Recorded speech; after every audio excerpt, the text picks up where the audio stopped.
Why is shame such a powerful emotion? How does it affect us mentally, physically, emotionally? I'm Nadia Davis. I'm a mom, author, attorney, and Kundalini yoga teacher who has experienced public shaming that brought me to my knees. On this podcast, I'm going to tell you how I'm living the work taking shame out of the shadows. I'll give you real-life advice and skills to take away with you throughout your day.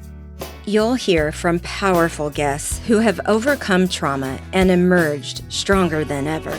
You too can ban the shame within and around you. Join me. You are not alone.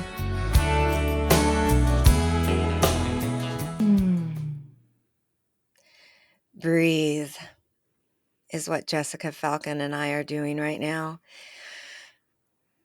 Because there has been divine alignment and it all is returning to the space of love and connection to the divine feminine energy, the Adi Shakti.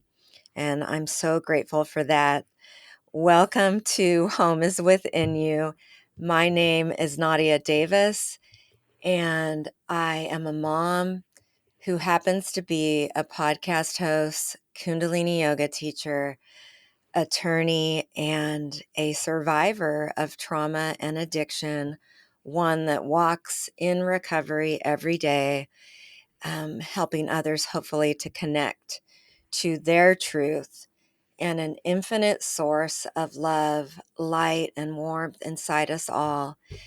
So welcome, and welcome, Jessica Falcon. How are you?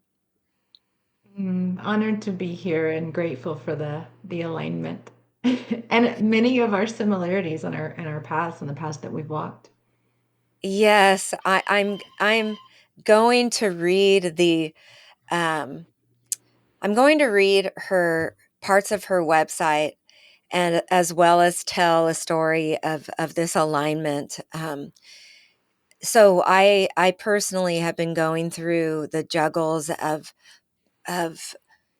an energetic an aura that is sent my way, that is I know from a well, it's a rage that I feel, it's a resentment I feel from another, and I ground myself in loving responses, and it has been returned with just insults and degradation. And when those add up, I go into a fear that is very much PTSD related, some flashbacks, and I have to work really, really hard um, to first limit my contact, and second, to breathe and connect to a home within me that holds the truth and the love, so that I can not only respond with love, but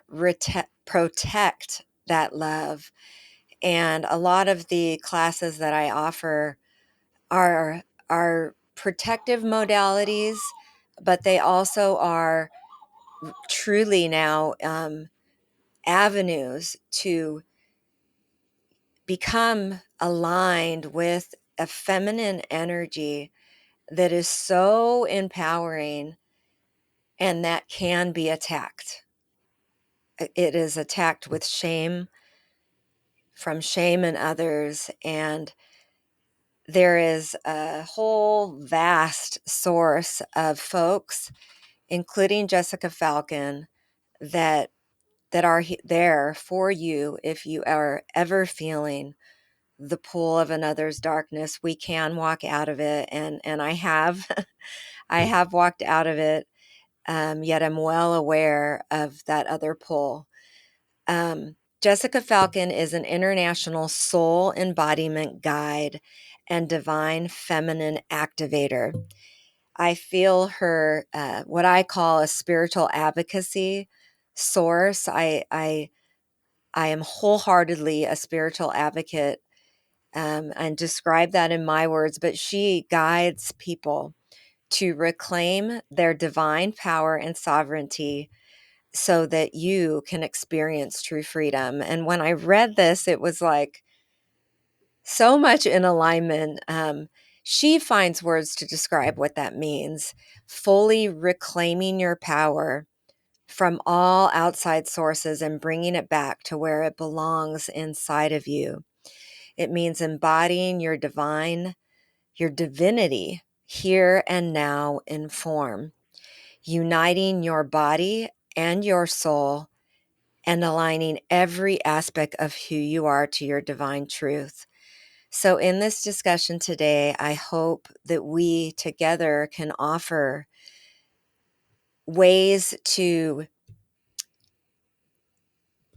walk out of that PTSD and return to a home within and what she describes as a divine goddess power.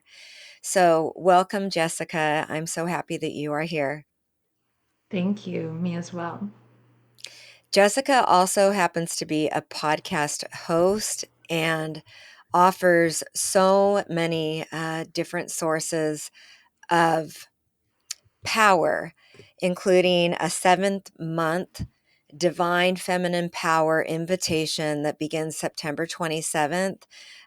She also does individual sessions, rituals of reclamation, and has a soul sovereignty and sexuality podcast. How did you get here? Um, Tell us your story from the beginning. Little Jessica, who enters the world and begins with these layers of identity. How did you get from that to where you are today in full alignment, helping others?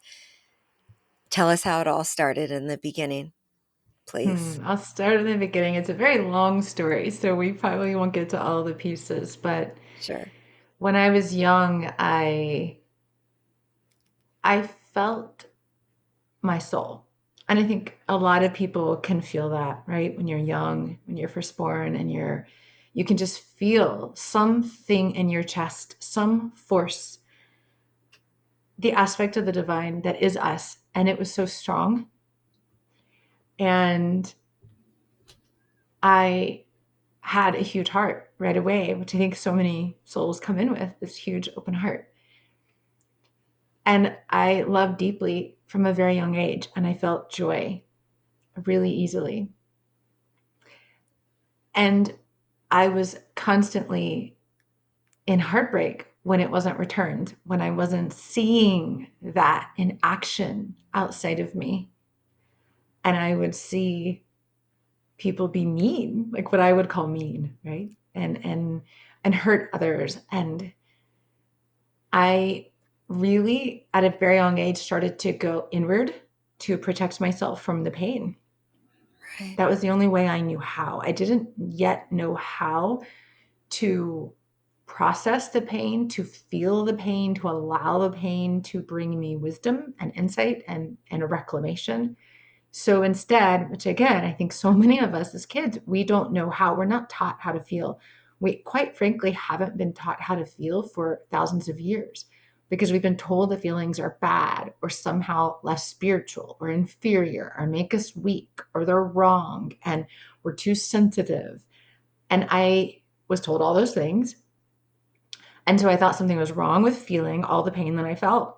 And so I judged it and I kept it hidden, right? I didn't want to upset people. And I internalized so much because I was afraid of expressing all that I felt and all that I sensed and all that I saw. And because I didn't have the tools to process it, I would say that I just went deeper and deeper inside and had a harder and harder time really connecting with others because perhaps because they saw my sensitivity, perhaps who knows why, I became bullied at a very young age and it never really stopped through college. And there was some pretty severe bullying. And I always just assumed something was wrong with me, right? That's what shame is. I assumed something was wrong with me and I had done something wrong. Right. I had done something bad. It was my fault people didn't like me, right? Right. And so I had this constant sense of self hatred as a result of other people's opinions of me. thinking that I didn't belong and I didn't fit in. And I really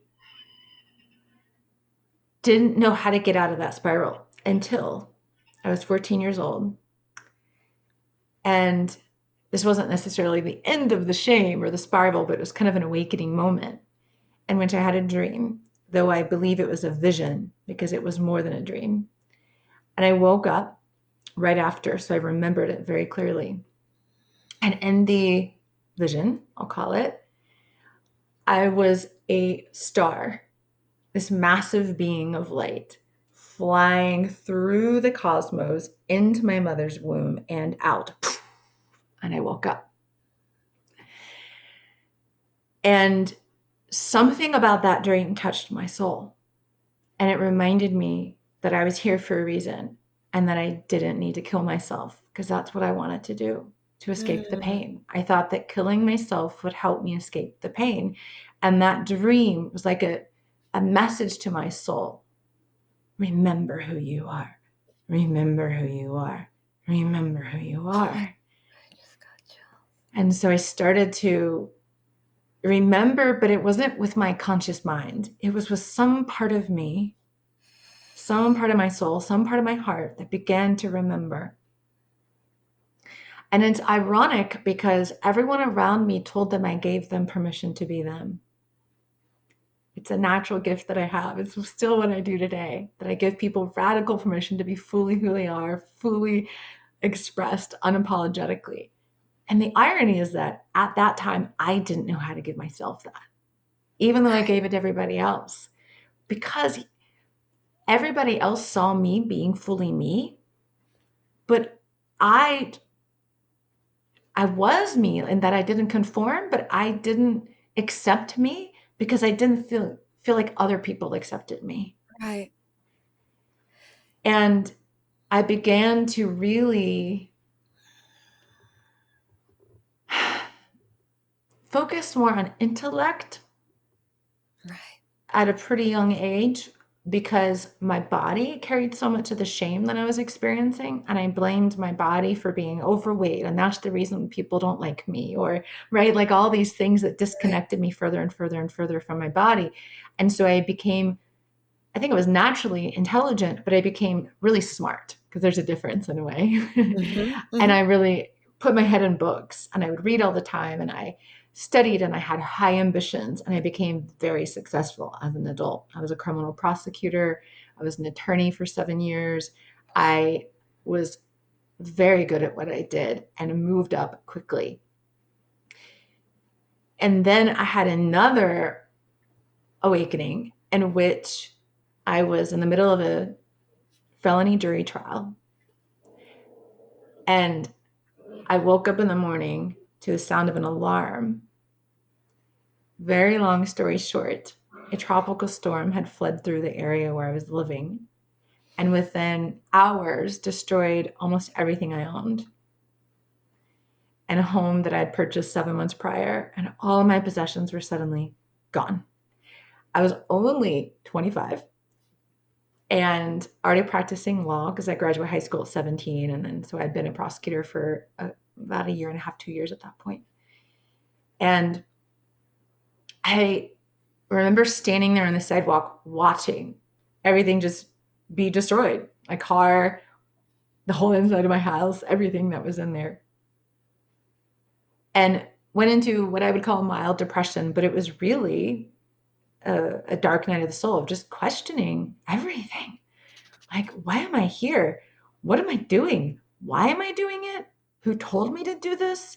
Because I was doing everything based on what I thought would make me good, or and I also genuinely cared. I genuinely wanted to give people a voice, particularly those who had been harmed and experienced injustice, because I wanted a voice and I wanted somebody else to do that for me, and they never did. And so I had this thing in my heart that was like, I will give that voice to other people that I wish somebody had given me. And so I genuinely cared, though I think I also went to the extreme of lack of compassion, right, for offenders. Yeah. So I had to learn balance. Uh, But I began to wonder how much of my life I was really living based on my inside and my inner world and my actual soul desires versus all these things I've been told to do. And within less than a year, I had a bicycle accident that could have very easily killed me and left my face deformed, and really began to, I had a spiritual awakening in which I saw my body as energy, which I saw myself as way more than my body. And throughout that healing process, I began to go into my body to heal the chronic pain I was experiencing. And the more I went into my body, the more I felt all the things I tried not to do my whole life. Suddenly, I'm feeling everything again. Because when we go into the body, that's where we push all the things that we're not feeling. That's where we hold all that stagnant energy. And all of that energy was still there because I had suppressed it. I had oppressed it. I had judged it. I had deemed it wrong. And in order to heal, in order to come into balance, in order to come into wholeness, I had to allow that stagnant energy to move because it was imprisoning me and it was armoring my heart and it was keeping me from being fully and authentically me as love embodied, which is what we actually are at our core. And I felt rage, I felt grief. And the key that I learned is that, which is what I didn't know as a child, is that in order to feel all of that, I had to have the consciousness, which we can call the divine masculine, that consciousness that allowed me to observe and witness emotions as energy and not attach to them or identify with them or give them power over me, because I remembered I was the one in power and that nothing outside of me could take that away. And I deeply began to remember that on an embodied level. And the more I went into the body and the more I opened my heart and released all the armoring, and the more I felt what I felt and honored my own experience, the more I naturally came into contact with the divine feminine, which is this, the impermeable force of life, because I began to live more. I remember even just like messing up my hair so I could feel wild again, and not wanting to be so perfect, not wanting to conform, not wanting to look like everybody else wanted me to look, not wanting to have it all together. I wanted to be messy. I wanted to be raw. I wanted to be big and loud and uproarious and not follow the rules. And so I started feeling that. I was still a prosecutor at the time. And I had this one moment when I was listening to a Bob Marley song about like what, stand up, fight for your rights, and I'm like blaring it in the car. I'm like singing out loud. My hair is blowing in the wind, and I pull into the Freedom. parking garage, and I'm like, this is ironic. Here I am in the system, singing to fighting the system. You know. Yep. I relate so much to so many things you're saying. I want to dive into the expression of the embodiment, the process of embodying the feelings. That is a doorway of transforming feelings, including shame, that I think is so separating. It's such a strong emotion that separates us from our true selves and each other. What are your processes, and yeah, what has that process been in detail, or what is it for you? Can you describe it more? Specifically with processing feelings. Yes, and how Mhm. you carried it in your body, and because I relate, I have chronic pain and fibromyalgia, chronic pain from a near-death car accident, 22 broken bones, but then autoimmune fibromyalgia, and I'm barely learning um, the manageability in terms of new feelings that come up. It's almost like I had to regurgitate and get out all the past stuff in the process of creating a home within.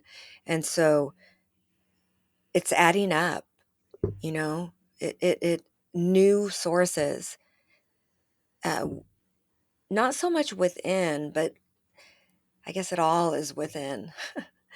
There's some that are outside me and then they come within, and my whole body, you know, changes, and I feel like I'm shrinking versus that full embodied divine source of light. And it's been this. So describe that experience back then, what you did specifically, and what you suggest to others now, because I think it's transforming shame into power.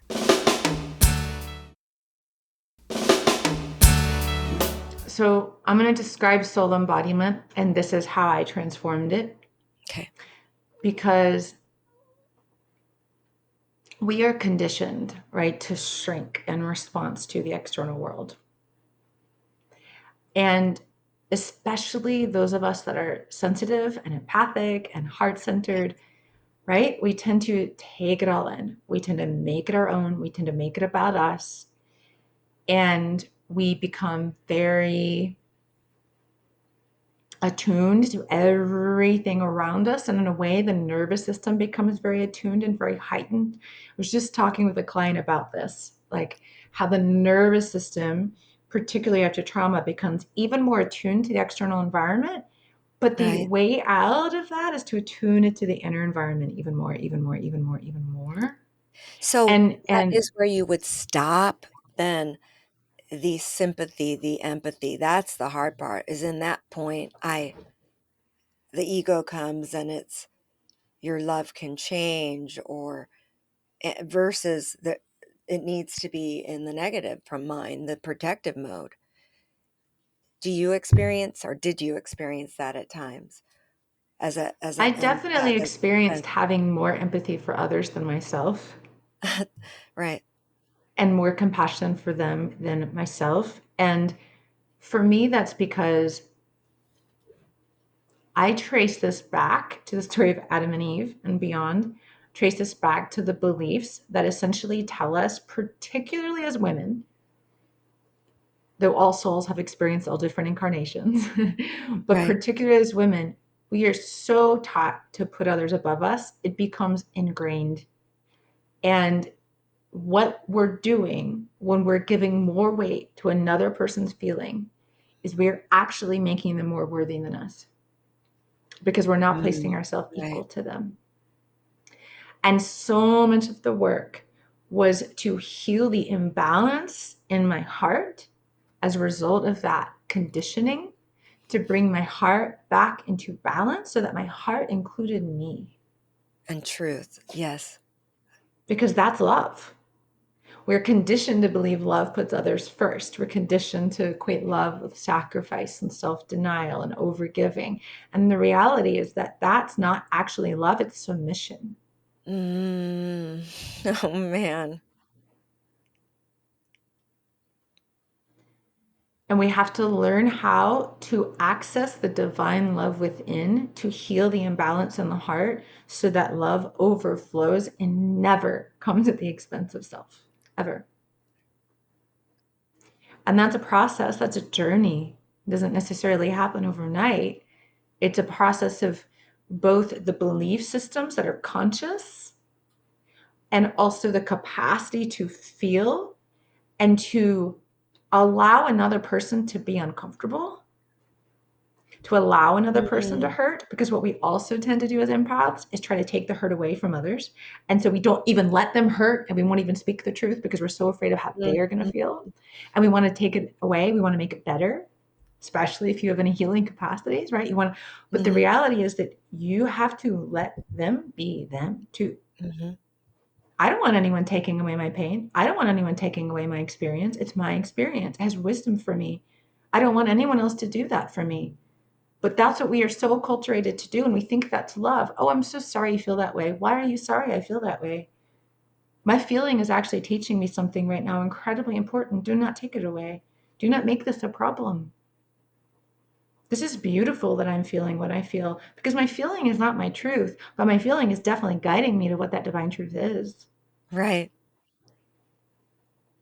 And allowing ourselves to have the full spectrum of experience instead of judging it, because that's part of the Right. divine feminine is we accept and breathe into all of life, and we don't exclude part of it because it's painful, because we Mm-mm. think it's hard. We don't exclude that. We embrace it with love and through the consciousness of the divine that we are, and that is actually how we transmute it. So we have to get Yes. comfortable with being uncomfortable. Right. Right. And then we get to transmute that into what is our divine truth. And that's part of that embodiment of our divinity. And with that comes that we no longer take the external world and make it our own, because soul embodiment is I access the divine truth I am. I feel and connect to the truth of my soul, the divine light, the divine love, and I begin to live from the inside out. So I shine my light outward. I do not take the darkness in. I shine the light outward. I shine my light into the darkness of others. I shine my light into the darkness of whatever I'm experiencing. I shine my light into the darkness to transmute the darkness because I am actually that powerful. And I no Right. longer believe that darkness has power over me, It's right? that belief. It's that Mhm, belief mhm. that is so key to just nurture. Um, what what popped up is the power of fears, and it is the self-doubt. If I am in fear, or someone is in fear, the alternative is, so fear is an ego, and judgment is an ego, which is our identity, how we're identifying something as being threatened.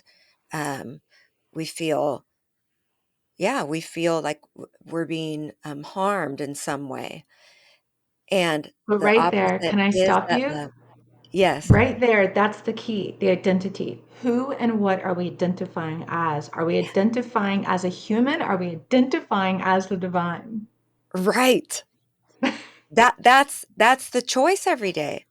I say we Mhm. have a choice every single day Yeah. between love, soul, the divine, or fear and judgment, shame.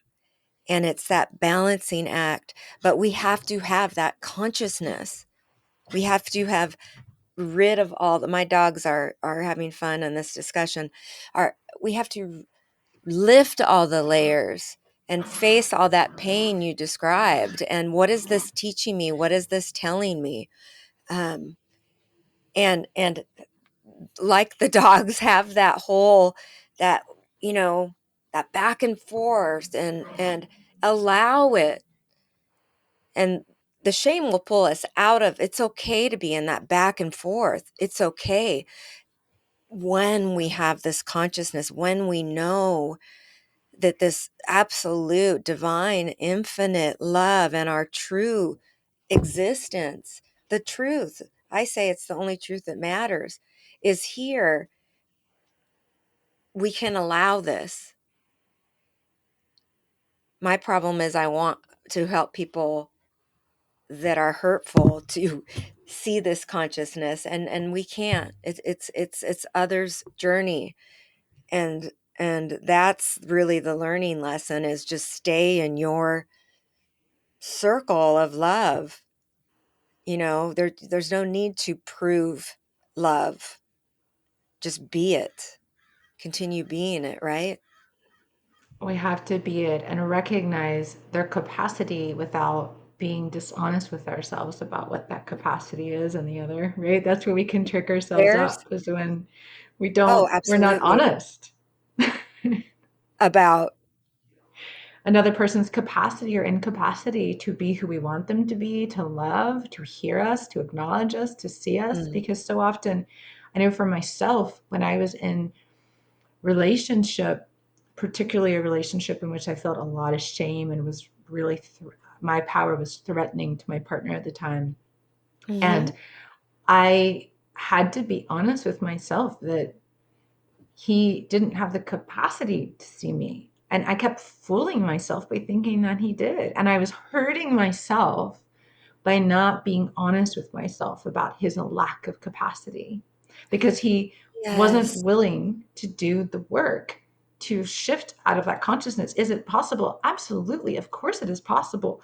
But what I have learned, both from being an attorney, both from coaching and working with clients, both from studying psychology and human behavior and all the things for a very, very long time, is that if somebody does not want to change, they are not willing to open their eyes, to see things differently, to do the work. It does not matter how amazing you are, how professional you are, how loving you are, how good you are. They are not going to change because they have to be willing to open their own eyes. We cannot go and open another person's eyes. It doesn't work that way. And it's the same with the divine. You hit it on a nail, and I had that download in the beginning of something a couple years ago, and I didn't listen. It was then I didn't listen, and I suffered. I suffered, and that is being honest with what we see in the limitations and getting out of a ego that will my love will change this. It can't sometimes. And so that's how listening and listening and listening to the message, to the truth of what is limited, or a person's choice to not do the work and lift. Cannot allow their projections of the shame, of the darkness, to be on me, to be projected on me. But I do, and I know you do, believe that when we are in that love and light, that it is far more powerful, right? At at the aurically, to repel what might come, whether the projections are close or in the same room, right? So It how do you is. And empower I, that even more and more, knowing that the energy is there? What do you do? And tell us also about your work and your podcast. I really, I want to say that I've struggled with darkness my whole life. Even as a little girl, I would feel it and I would feel entities. And I think it's important for us to just state darkness is real. There are people who do not want to see the light and they do not recognize the light in them. It does not mean they do not have the light. It does not mean that they are not divine. But because of their shame, because of their beliefs, because of their karma, because of whatever, there are a multitude of reasons, they do not recognize that light inside of them. And so they are in the dark. And therefore, because they are in the dark, because they do not recognize that divine light, they harm others. And we They harm others.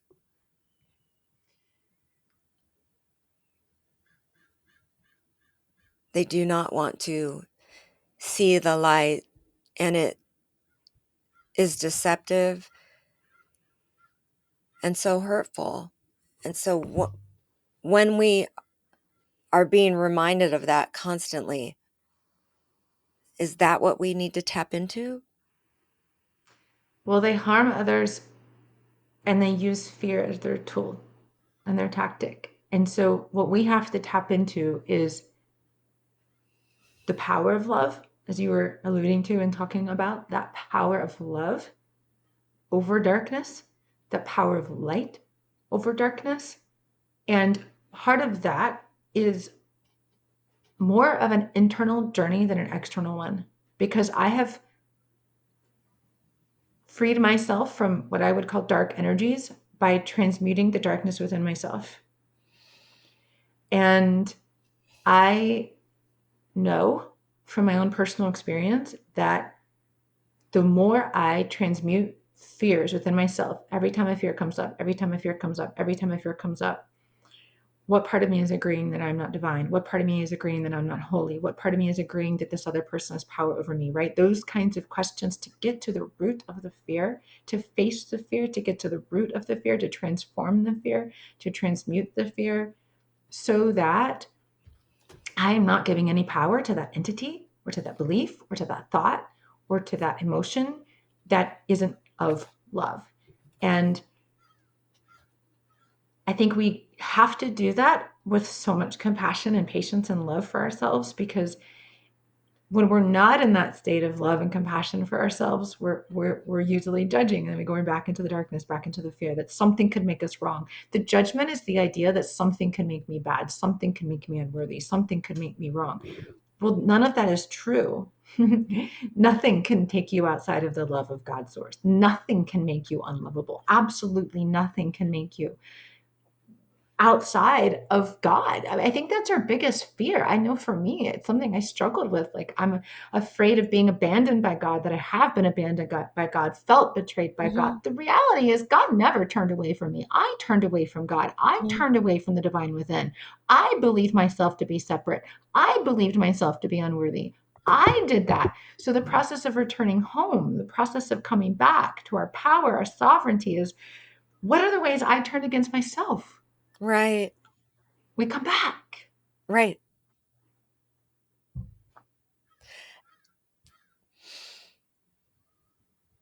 Absolutely.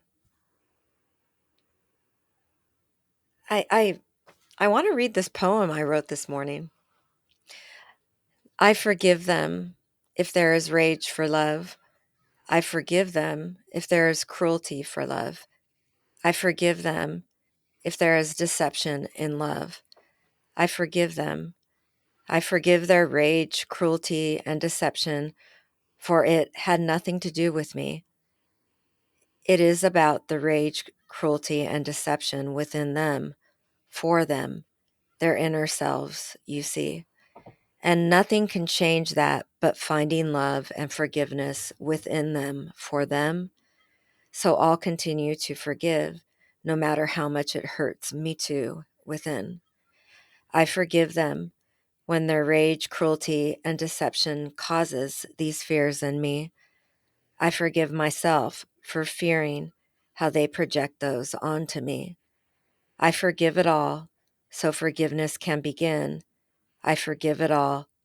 Love always wins in the end. Hmm. It's beautiful. That we spoke Reminds me. today is so beautiful. Please tell us about your work, your podcast, your sessions. Please tell us more about what you are doing with this beauty. Thank you. I want to just follow up really quickly, one little line or a couple lines on what you just said, because it reminds me of Jesus on the cross. Like, that was the story that we're told, anyways, that he said, "Forgive them, Father, they know not what they do." And that is how we forgive. And also, as you were saying so beautifully in your poem, and also with that, for me, as an empath, as a sensitive, I forgave, but I didn't hold people accountable. And so there's that balance we have to cultivate within ourselves, because often people don't know what they do because we're not even telling them. I'm not talking about your story in particular. I don't know your story, but I know for myself that I wouldn't even tell people that they harmed me or how they were affecting me and how their actions were hurting me.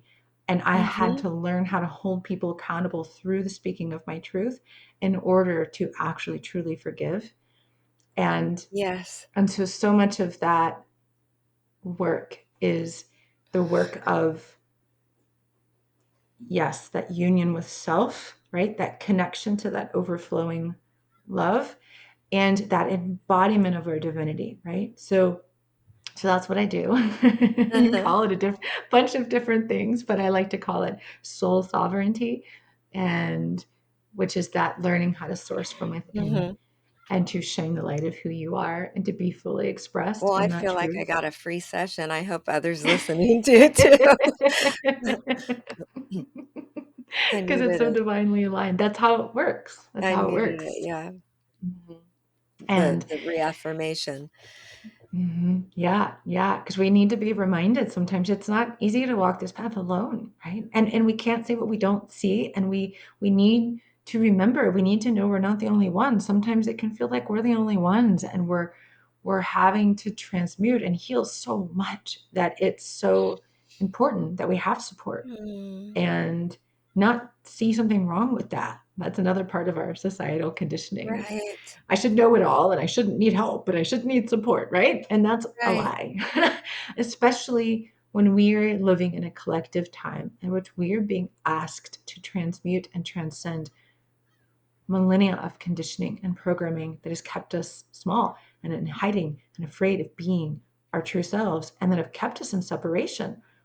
And we have to receive support to come out of that and source that divine truth from within. And sometimes people don't even know how to source that divine truth or what's ego and what's soul and what is actually love and what's not love. And that's why it is deep work.